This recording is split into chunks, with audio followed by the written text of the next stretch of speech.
हम भूमिहार हैं, भूमिहार का संगठन चलाएंगे, नहीं चलाएंगे तो किसका समर्थन करेंगे? किसी और का थोड़ी करेंगे, भूमिहार का ना करेंगे जी। तो ऐसे जातिवादी आदमी पर तो FIR भी हुआ है। ऐसे लोग जेल जाने चाहिए और जेल में इनका मानसिक इलाज हो, फिर इनको रांची भेजा जाए। भारत के IPC में प्रावधान है कि अगर कोई मानसिक रूप से विक्षिप्त आदमी है तो उसको जेल में नहीं डाला जाता है। भारत में संविधान है, संविधान सबको सुधरने का मौका देता है। हम चाह रहे हैं कि ऐसे लोगों के दिमाग में जो जातिवाद भरा हुआ है उसका इलाज हो और वो स्वस्थ हो जाए। क्या वो RJD का संसद में स्टैंड है कि हम सवर्ण आरक्षण के खिलाफ हैं? मुन्ना शुक्ला बोल के दिखाए कि हम सवर्ण आरक्षण के खिलाफ हैं। वैशाली में 75 साल से SC ST OBC का रिप्रेजेंटेशन नहीं हुआ है। आप मुझे भूमिहार समाज और ठाकुर समाज के खिलाफ खड़ा कर रहे हैं। मुझे उनसे क्या दुश्मनी है? न उन्होंने मेरा खेत जोता है, न हमने खेत जोता है। मैं रिप्रेजेंटेशन की लड़ाई लड़ने आया हूँ, जो संवैधानिक अधिकार है मेरा। बाबा साहब ने क्यों रिप्रेजेंटेशन की बात कही है? इस देश में 90% लोगों का रिप्रेजेंटेशन जब तक, जो जिसकी जितनी संख्या भारी उसकी उतनी भागीदारी, जो समाज जितनी संख्या में है उसका रिप्रेजेंटेशन संसद में होना चाहिए, मीडिया में, जुडिशरी में, कॉलेज यूनिवर्सिटी में, बिजनेस में। तब ये देश मजबूत बनेगा और सबको न्याय मिलेगा।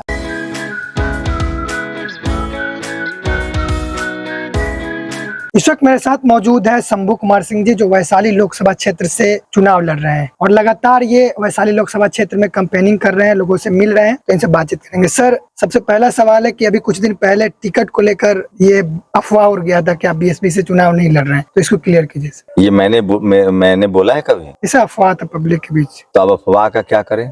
मैं जब कुछ बात बोलूंगा तो उसी को न मानेंगे। मैं बोल दूं कि मैं अमेरिका का राष्ट्रपति हूं, तब मान लेंगे? तो मैं जो बोलूं उसी बात को रहिए। अफवाह कौन फैलाता है? अफवाह को कहाँ पकड़ने जाइएगा?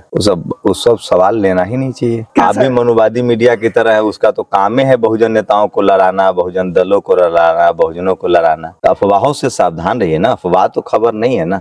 BSP से कंफर्म है टिकट, आप उसी से चुनाव लड़ रहे हैं? हाँ, बिल्कुल बिल्कुल। आपने नेशनल दस्तक पर वीडियो भी पढ़ा है, आप वो भी देखिए। और मैंने अनाउंस भी किया है, BSP से ही चुनाव लड़ने जा रहा हूँ। सर, नामांकन का डेट 30 अप्रैल ही आगे बढ़ गया? नहीं, कुछ तकनीकी वजहों से नामांकन जो है वो 2 मई को हम लोग करने जा रहे हैं। दलित और बहुजन समाज के नेताओं पर आपका सवाल जब कोई मीडिया वाले करते तो आप काफी नाराज हो जाते, इसके पीछे क्या कारण है? बहुजन नेता के लोग अभी तक 75 साल हो गए आजादी का, लेकिन कभी भी बहुजन किसी प्रत्याशी को मौका नहीं दी है, फिर आप नाराज क्यों हो जाते? मुन्ना शुक्ला जो RJD से प्रत्याशी है, उनका फिर से एक बार बयान आया है कि हम भूमिहारे हैं तो भूमिहारे का ना संगठन चलाएंगे। इस पर क्या कहेंगे? तो आप लोग मुन्ना शुक्ला से काहे नहीं पूछते हैं? डर लगता है क्या? अब मुन्ना शुक्ला जो बोले हैं उसका जवाब मुन्ना शुक्ला से लीजिए। आपके हिसाब से ये बयान सही है कि गलत है? एक पत्रकार के तौर पे आप बताइए। बिल्कुल कास्टिस्ट वाला बयान। आप बताइए, तो फिर उस पर जो आदमी पूछे उससे सवाल पूछिए। पत्रकार का क्या काम होता है? कोई गलत बोले तो उसे जवाब दीजिए। आप खुद ही कर रहे हो कास्टिस्ट हैं। तो ऐसे जातिवादी आदमी पर तो FIR भी हुआ है। ऐसे लोग जेल जाने चाहिए और जेल में इनका मानसिक इलाज हो, फिर इनको रांची भेजा जाए। भारत के IPC में प्रावधान है कि अगर कोई मानसिक रूप से विक्षिप्त आदमी है तो उसको जेल में नहीं डाला जाता है। भारत में संविधान है, संविधान सबको सुधरने का मौका देता है। हम चाह रहे हैं कि ऐसे लोगों के दिमाग में जो जातिवाद भरा हुआ है उसका इलाज हो और वो स्वस्थ हो जाए। हमारी कामना है कि वो उनको स्वस्थ किया जाए। और जो जातिवाद का जहर है, संविधान ने जाति खत्म कर दिया है, जातिवाद खत्म ही है, लीगल ऑफेंस है। और उन लोगों से सवाल पूछिए और जनता को बताइए कि जो आदमी जातिवादी है उसको वोट दीजिएगा तो संविधान का महत्व क्या रहेगा, वोट का महत्व क्या रहेगा। जातिवाद खत्म, ये जातिवाद से पीड़ित देश है, ये जाति प्रधान देश बनाया गया था। यहाँ से जातिवाद खत्म होना चाहिए। तो जातिवाद को आप खत्म करना चाहते हैं, आप बनाए रखना चाहते हैं? नहीं सर, सवाल है आपसे।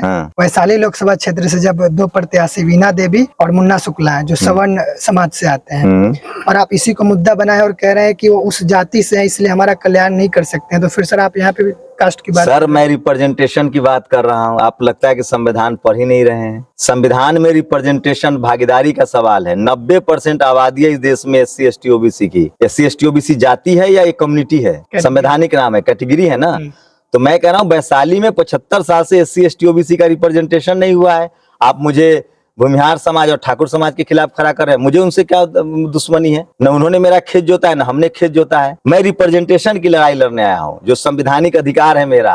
बाबा साहब ने क्यों रिप्रेजेंटेशन की बात कही है? इस देश में 90% लोगों का रिप्रेजेंटेशन जब तक, जो जिसकी जितनी संख्या भारी उसकी उतनी भागीदारी, जो समाज जितनी संख्या में है उसका रिप्रेजेंटेशन संसद में होना चाहिए, मीडिया में, जुडिशरी में, कॉलेज यूनिवर्सिटी में, बिजनेस में। तब ये देश मजबूत बनेगा और सबको न्याय मिलेगा।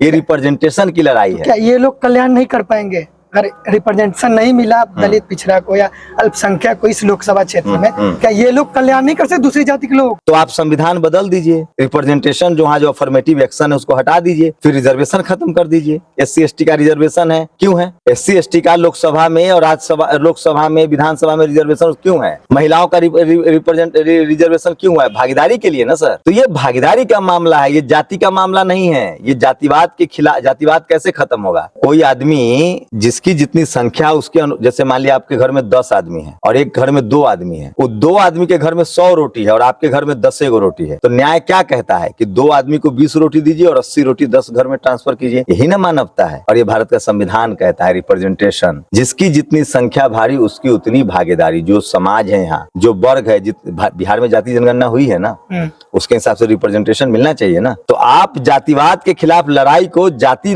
की लड़ाई मत बनाइए, ये रिप्रेजेंटेशन का सवाल है। सर आपको कुछ लोग कह रहे हैं कि आप जिताने आ गए हैं बीजेपी वाले को, NDA वाले को। कौन लोग कह रहे हैं? जो विपक्षी लोग हैं जिनको दिक्कत है महागठबंधन वाले को, वैशाली लोकसभा में मुन्ना शुक्ला के जो लोग हैं वो कह रहे हैं कि ये हम लोग संविधान बचाने के लिए लड़ाई लड़ रहे हैं, NDA और इंडिया, और बीच में जो ये लोग आ रहे हैं ये संविधान को खत्म करवा के मानेंगे और NDA को जितवा देंगे। देखिए, एक तो जो विपक्ष होता है वो आपके लिए कालीन नहीं बिछाएगा, वो तो अपनी बात कहेगा। समझना जनता को है, मुझे विपक्ष को जवाब नहीं देना है। मैं अपने वैशाली की जनता को कहना चाह रहा हूँ कि मुन्ना शुक्ला की गारंटी कौन लेगा कि वो कल चुनाव जीत के बीजेपी के साथ नहीं जाएंगे? मुन्ना शुक्ला संसद में SC ST OBC का रिजर्वेशन पर बहस होगी और सवर्ण आरक्षण पर बहस होगी, किसके साथ खड़े रहेंगे? जो गाय पाला है वो दूध पिएगा। मुन्ना शुक्ला जिस समाज से आते हैं, वो आप ही बोल रहे थे, उन्होंने खुद कहा है कि मैं जिस समाज से हूँ उस समाज का नेता बनूंगा। तो अपने मुंह से कह चुके हैं। कल जब संसद में संविधान पर बहस होगी तो मुन्ना शुक्ला संविधान के खिलाफ खड़ा होंगे, 10% रिजर्वेशन के पक्ष में खड़ा होंगे, SC ST OBC के रिजर्वेशन के खिलाफ होगी। कौन सा रॉकेट साइंस है? तो लेकिन वो तो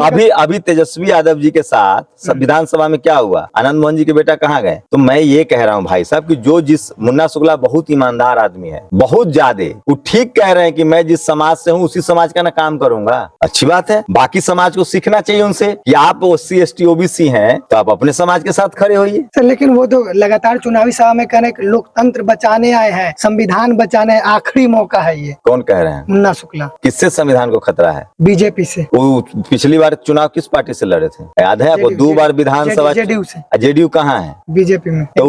तो कैसे संविधान बचा रहे? वो तो टिकट बचा रहे हैं अपना। आप कह रहे संविधान बचा रहे हैं, वो अपना टिकट बचा रहे हैं, अपनी सत्ता बचा रहे हैं बाहुबल के आधार पर। वो संविधान नहीं, संविधान में कितने अनुच्छेद है ये नहीं पता होगा उनको। वो संविधान में जो 340, 341, 342 का प्रावधान है ये खत्म करना चाहते हैं लोग। आप लोग सीरियस होइए थोड़ा, उनसे सवाल पूछिए। संविधान में अनुच्छेद कितने हैं पूछिए 340, 341, 342 अनुच्छेद पर उनकी क्या राय जो SC ST OBC को रिजर्वेशन देता है। उनसे पूछिए कि क्या वो RJD का स्टैंड है 10% सवर्ण आरक्षण के खिलाफ। पूछिए मुन्ना शुक्ला के आपका क्या स्टैंड है? क्या आप RJD के साथ हैं? RJD के टिकट से आए हैं ना? अरे टिकटवा तो RJD का है ना? क्या वो RJD का संसद में स्टैंड है कि हम सवर्ण आरक्षण के खिलाफ हैं? मुन्ना शुक्ला बोल के दिखाए कि हम सवर्ण आरक्षण के खिलाफ हैं। मैं चैलेंज करता हूँ, खुला चैलेंज, आप पूछिए मुन्ना शुक्ला जी बताए कि हम सवर्ण आरक्षण के पक्ष में के खिलाफ। उनकी पार्टी सवर्ण आरक्षण के खिलाफ है और मैं भी सवर्ण आरक्षण के खिलाफ हूँ, वो असंवैधानिक है। सर आपकी लड़ाई वीणा देवी से या मुन्ना शुक्ला से?